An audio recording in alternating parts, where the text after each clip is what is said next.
Turu, tu, tu, turu. Turu, tu, tu, tu. Turu, tu, tu, turu. Amaos en familia. Tu amor me envuelve, está en el aire y Muy en el buenas viento. noches, Cintia, y muy buenas noches a todos los oyentes de Radio María. Hay una frase que dice: la caridad bien entendida empieza por casa. Y la menciona en una conferencia Monseñor Munilla para hablar de las obras de misericordia en la familia, que es justamente de lo que voy a hablar hoy.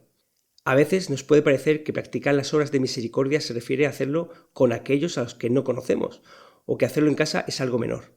Jesús, ante la pregunta ¿quién es mi prójimo?, responde con la parábola del buen samaritano y resuelve la incógnita con la frase el que practicó la misericordia.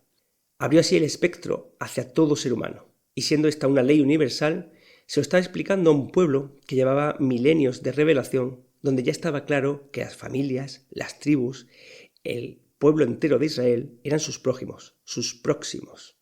La caridad en la historia de la salvación empezaba de dentro hacia afuera, al igual que las alianzas que iba realizando Dios.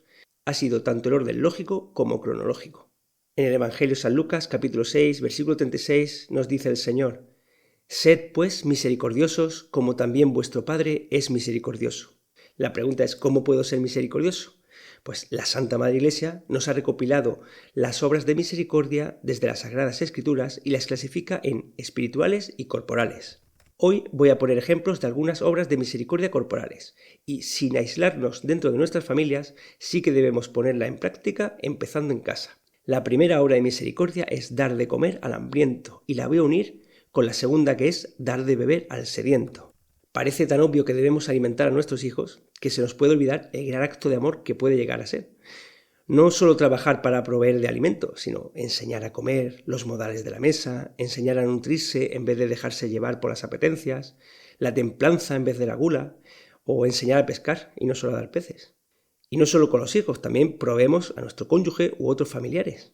También como hijos puede ser una gran obra cuidar de la alimentación de nuestros padres cuando son ancianos. Qué agradecidos debemos estar los que podemos dar de comer a nuestros hijos y no los vemos pasar hambre. Quizás darnos cuenta de eso nos haga ser más generosos con las familias que no tienen y llevar esta obra de misericordia desde nuestra familia a otras con menos recursos. La tercera obra de misericordia corporal es dar posada al peregrino. Para el que haya tenido la gracia de visitar Tierra Santa, de pasar por Jordania y compartir algo del trayecto que hizo el pueblo de Israel hacia la Tierra Prometida, o ver los caminos a pie de las peregrinaciones que había que hacer 3 veces al año para subir a Jerusalén, pues para esos suertudos puede que sea más comprensible esta obra de misericordia. Dar descanso y cobijo a quien camina hacia Dios.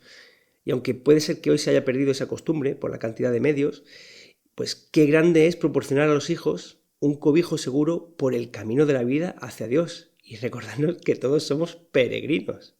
Y no solo cobijo, sino enseñarles a agradecer y cuidar un espacio donde reclinar la cabeza. A veces parece que es un derecho, pero ¿cuántos niños no tienen casa o se quedan sin ella porque huyen de su casa o sufren una catástrofe, como la que acabamos de ver en Valencia? Viendo la providencia en cada cosa, se puede sentir gratitud y así convertirlo en una alabanza y generosidad con los más necesitados. Por último, quizás un día podemos también acoger en nuestra casa a un huérfano o a un familiar que lo necesite. Ya nos dice Dios a través de la carta de Santiago, capítulo 1, versículo 27.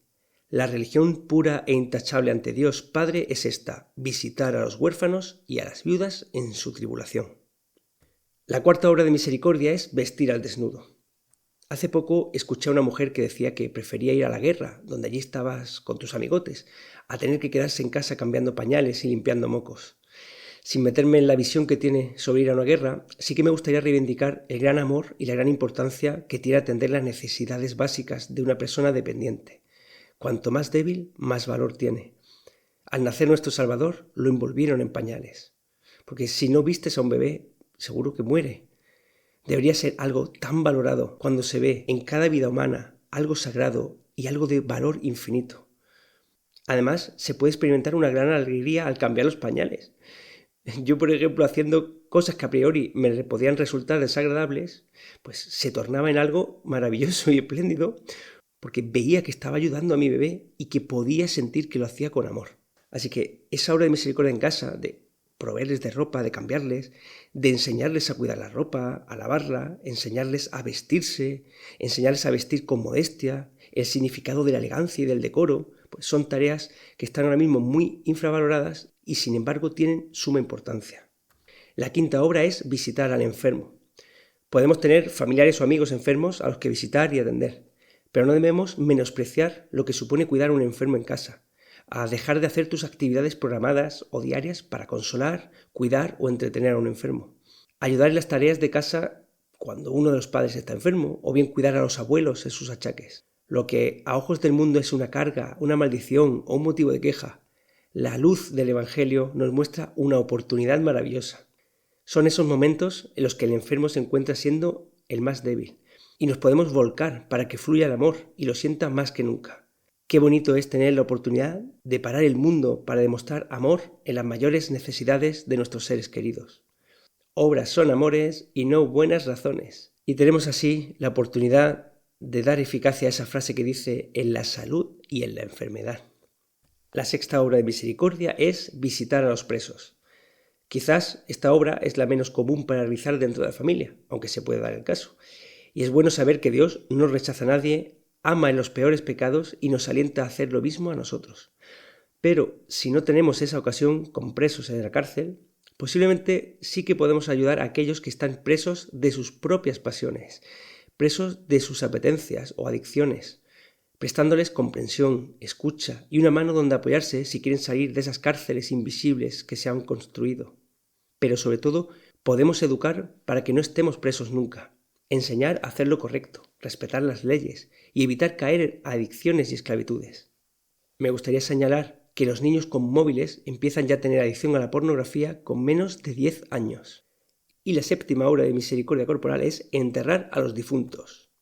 Visité una vez a la congregación de los hermanos Fosores, que eran ya menos de 10 miembros en España de esta orden. Se dedican a vivir en cementerios para dar sepultura a los difuntos justo al leer su fundador las obras de misericordia. El prior le explicaba a mi hijo que en un cementerio podía trabajar gente que hiciera muy bien su trabajo, pero que la diferencia tenía que estar en que ellos tenían que hacerlo con mucho amor.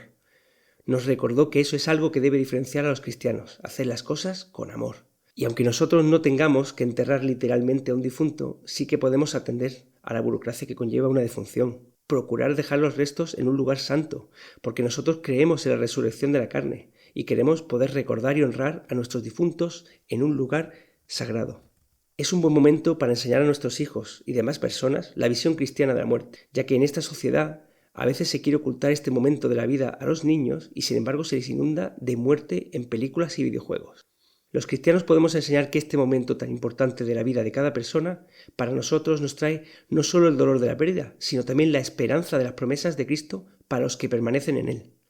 ¿Qué mejor que el catecismo para recordarnos el sentido de la muerte cristiana en el numeral 1010? Dice así: gracias a Cristo, la muerte cristiana tiene un sentido positivo. Para mí la vida es Cristo y morir una ganancia, dice Filipenses 1:21. Es cierta esta afirmación: si hemos muerto con Él, también viviremos con Él. Segunda de Timoteo, capítulo 2, versículo 11. La novedad esencial de la muerte cristiana está ahí. Por el bautismo, el cristiano está ya sacramentalmente muerto con Cristo, para vivir una vida nueva. Y si morimos en la gracia de Cristo, la muerte física consuma este morir con Cristo y perfecciona así nuestra incorporación a Él en su acto redentor. Fin de la cita. Yo doy muchas gracias a Dios por cada día, por poder servirle y amarle aquí, por poder amar y servir a mi familia y a todos mis hermanos. Pero como decía Santa Teresa de Jesús, muero porque no muero, porque la muerte para un cristiano es el tránsito hacia la casa del Padre. Que la Virgen nos alcance la gracia de practicar las obras de misericordia, empezando con nuestra familia. María, Reina de la Familia, ruega por nosotros. Un saludo muy cariñoso, Cintia. Que Dios os bendiga y la Virgen os guarde.